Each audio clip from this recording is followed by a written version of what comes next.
अस्सलाम वालेकुम दोस्तों, मैं हूं ज़ुहैब हसन। आप देख रहे हैं मेरा YouTube channel exam talks and analysis. दोस्तों, हम डॉन न्यूज़पेपर के डेली बेसिस पे एडिटोरियल और ओपिनियन के आर्टिकल्स को कवर करते हैं। एडिटोरियल के आर्टिकल्स मैंने अपलोड कर दिए हैं। ये ओपिनियन का आर्टिकल है, आप दोनों को सुने। ये 11 अगस्त 2025 के हैं। सो ये आज ये हम यानी कि ओपिनियन के आर्टिकल की वीडियो, हम दो वीडियो डेली बेसिस पे बनाते हैं, एडिटोरियल के अलग और ओपिनियन के आर्टिकल्स के अलग। सो दोनों सुनना आपके लिए लाजमी, अगर आप मुकाबले के इम्तिहान की तैयारी कर रहे हैं। ये ओपिनियन के है। ओपिनियन में पहला आर्टिकल हम कवर करने जा रहे हैं ट्रेड रिलेशंस के नाम से। दोस्तों, होता क्या है, फेब 2025 में मोदी जो है दोस्तों वो अमेरिका का विजिट करता है, जिसमें ट्रंप और मोदी दोनों एक दूसरे को वेलकम करते हैं और बड़े अच्छे तल्लुकात रहते हैं इनके। ट्रंप जो है दोस्तों वो कहता है कि इंडिया का जो ट्रेड टैक्स है वो बहुत ज़्यादा है। सो दोस्तों, ट्रंप क्या करता है कि इंडिया की जो प्रोडक्ट्स है उसके ऊपर टैरिफ लगा देता है और कहता है कि इंडिया जो है वो बिजनेस के लिए यानी कि एक अच्छा मुल्क नहीं है। आप देखेंगे दोनों के तल्लुकात खराब होने यहाँ पे शुरू हो जाते हैं। सो ट्रेड जो है दोनों के दरमियान जो ट्रेड टॉक्स चलती हैं वो भी बिल्कुल फेल हो जाती हैं। और अमेरिका चाहता है कि उसकी जो यानी कि डेयरी प्रोडक्ट्स हैं या उसके एग्रीकल्चर प्रोडक्ट्स हैं वो इंडिया में जाके उसे सेल कर सके, लेकिन इंडिया अलाउ नहीं करता, जिसकी वजह से उनके तल्लुकात मजीद खराब हो जाते हैं। सो दोस्तों, अमेरिका ने डेडलाइन दी थी कि आप यानी कि 1 अगस्त तक हमसे मुज़ाकरत करें, मामलात को तय करें। जब डेडलाइन पे कोई नतीजा नहीं निकल सका तो ट्रंप ने 25% टैरिफ लगा दिया, फिर यानी इंडिया पे, और 25 से बढ़ा के दोबारा फिर 50% कर दिया। वजह क्या बताई? उसने कहा कि क्योंकि यानी कि इंडिया जो है वो रशिया से ऑयल परचेज कर रहा है, वेपन्स परचेज कर रहा है। रशिया पे अमेरिका ने यानी कि सैंक्शंस लगाई हुई हैं कि आप इनसे नहीं खरीद सकते हैं, ये मसले मसाइल हैं। सो दोस्तों, इंडिया जो है वो अब रशिया से तकरीबन चाइना के बाद दुनिया में दूसरे नंबर पे है जो कि सबसे ज़्यादा ऑयल खरीदता है। वो अपना 1/3 जो ऑयल की यानी कि सप्लाई है वो वहाँ से लेता है। सो आप देखें कि किस तरह 6 मंथ के अंदर इंडिया और अमेरिका के तल्लुकात खराब हो जाते हैं। सो दोस्तों, इंडिया ने 3 बड़ी मिस्टेक्स की हैं। एक तो ये कि दोस्तों चाइना के मामले में अपने रोल को सही तरह से अंडरस्टैंड नहीं किया। इसके अलावा जो ट्रंप का रोल था पाकिस्तान और इंडिया के दरमियान ये जो कन्फ्लिक्ट हुआ था मई में, उससे रुकवाने में, उसमें इंडिया हमेशा डिनाई करता रहा, जिसकी वजह से ट्रंप को ये बात अच्छी नहीं लगी। और इसके मुताबिक राइटर ये कहता है कि ट्रंप जो है दोस्तों वो चाइना रशिया पॉलिसी जो चेंज कर चुका है उसको सही तरह से इंडिया रीड नहीं कर सका।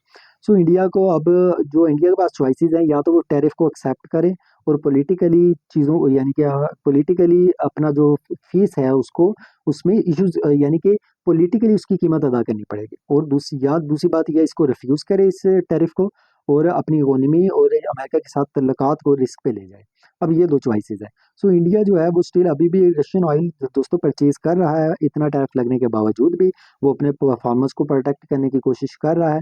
वो चाइना को भी एंगेज कर रहा है कि चाइना के साथ भी मामलात बेहतर करने की कोशिश कर रहा है। दोस्तों, चलते हैं अपने दूसरे आर्टिकल पे जो कि हमारा अंडरमाइनिंग यूनिवर्सिटीज़ के नाम से। दोस्तों, जुलाई 2025 में टीचर्स की जो सैलरी है दोस्तों वो कम कर दी जाती है। उस पे जो 25% यानी कि टैक्स का डिस्काउंट दिया हुआ था, वो आईएमएफ के कहने की वजह से वो डिस्काउंट वापस ले लिया जाता है, जिसकी वजह से अब उसकी तनख्वाहें मज़ीद कम हो जाएँगी। दोस्तों, इसकी वजह से क्या होगा, अब जो अच्छे लोग हैं जो टीचर्स बनना चाहते थे वो अब कम जाएंगे टीचर बनने के लिए, क्योंकि वहाँ पे वो जो टीचर का प्रोफेशन है उसमें तनख्वाहें कम है। सो पाकिस्तान में टोटल 270 तकरीबन यूनिवर्सिटीज़ हैं, लेकिन दोस्तों इन यूनिवर्सिटी का काम सिर्फ डिग्री देना ही रह गया है। आप देखें कि कोई वहाँ पे जो करेक्टर बिल्डिंग होनी चाहिए थी, जो लर्निंग होनी चाहिए थी, वो नहीं हो पा रही। सो एचईसी के पास दोस्तों जो पैसे हैं यूनिवर्सिटी को देने के लिए, वो आप देखें कई साल हो गए हैं कि वो उसका बजट नहीं बढ़ाया जा रहा। इसके अलावा दोस्तों जो प्राइवेट यूनिवर्सिटीज़ हैं वो तो पैसे इकट्ठे कर लेती हैं, स्टूडेंट्स से पैसे ले लेती हैं, जिसकी वजह से उस टीचर्स को अच्छी सैलरी देते हैं, यानी कि फीस इकट्ठी हो जाती है उनके पास। लेकिन आप देखें गवर्नमेंट में ऐसा नहीं होता। फीसें कम इकट्ठी होती हैं तो टीचर्स को हुकूमत ने पैसे देने होते हैं, तो हुकूमत ने उन पे टैक्स लगा देती हैं। सो दोस्तों, अगर हम पॉलिटिशियन की बात करें, आप देखेंगे कि वो हर शहर में ऑलमोस्ट यूनिवर्सिटी ओपन करने की कोशिश तो करते हैं, लेकिन अच्छे टीचर्स प्रोवाइड करने की कोशिश नहीं करते, क्योंकि सिर्फ education institution is not enough. आपको अच्छे टीचर्स प्रोवाइड करने की ज़रूरत होती है। सो दोस्तों, 50 यूनिवर्सिटीज़ ही सिर्फ ऐसी हैं जो कि यानी कि जहाँ पे अच्छा पढ़ाया जा रहा है और स्टूडेंट्स जिनको फिर बाद में अच्छी जॉब मिलने में मदद मिलती है। लेकिन कई स्टूडेंट्स ऐसे हैं दोस्तों कि जब एजुकेशन वीक होने की वजह से उन्हें आगे फिर जॉब्स भी नहीं मिल पाती। एचईसी दोस्तों जो है हमारे पास अदारा, दोस्तों वो अच्छी और बुरी यूनिवर्सिटीज़ जो हैं दोनों को सेम एक ही तरह से डील करता है। सो राइटर ये कहता है कि यूनिवर्सिटीज़ के हमें ग्रुप बनाने की ज़रूरत है कि ये अच्छी यूनिवर्सिटी है, ये मीडियम यूनिवर्सिटीज़ हैं, ये वीक यानी कि यूनिवर्सिटीज़ हैं।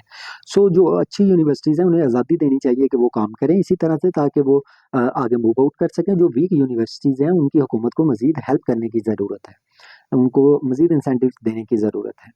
दोस्तों जो इसके अलावा जो बैड यूनिवर्सिटीज़ हैं उन्हें बनाना बंद करना चाहिए ताकि अच्छी यूनिवर्सिटीज़ प्रमोट हो सके, और जो ऑलरेडी एग्जिस्ट कर रही हैं उन्हें मज़ीद इम्प्रूव करने की ज़रूरत है। सो दोस्तों राइटर ये कहता है अगर मज़ीद चेंजेस ना किए गए तो पाकिस्तान की जो यूथ है दोस्तों, वो फ्यूचर में मज़ीद प्रॉब्लम्स को फेस करेंगी कि उनकी अपनी करेक्टर बिल्डिंग नहीं हो सकी होगी, उनके पास स्किल्स नहीं होंगे इतने ज़्यादा, इसके अलावा उन्हें जॉब्स नहीं मिलेंगी। सो इस तरह के मसले मसाइल होंगे। दोस्तों मेरी वीडियो आपको पसंद आई तो सब्सक्राइब लाजमी कीजिएगा, मेरे एडिटोरियल के आर्टिकल्स को भी लाजमी सुनिएगा ताकि आपके ओपिनियन और एडिटोरियल के आर्टिकल्स कवर हो सकें। दोस्तों हम मुकाबले के इम्तिहान की ऑनलाइन तैयारी भी करवाते हैं जूम ऐप के थ्रू। अगर कोई बच्चा तैयारी करना चाहता है तो वो मुझे कमेंट कर सकता है। थैंक यू सो मच, अपना ख्याल रखिएगा। अल्लाह हाफिज़।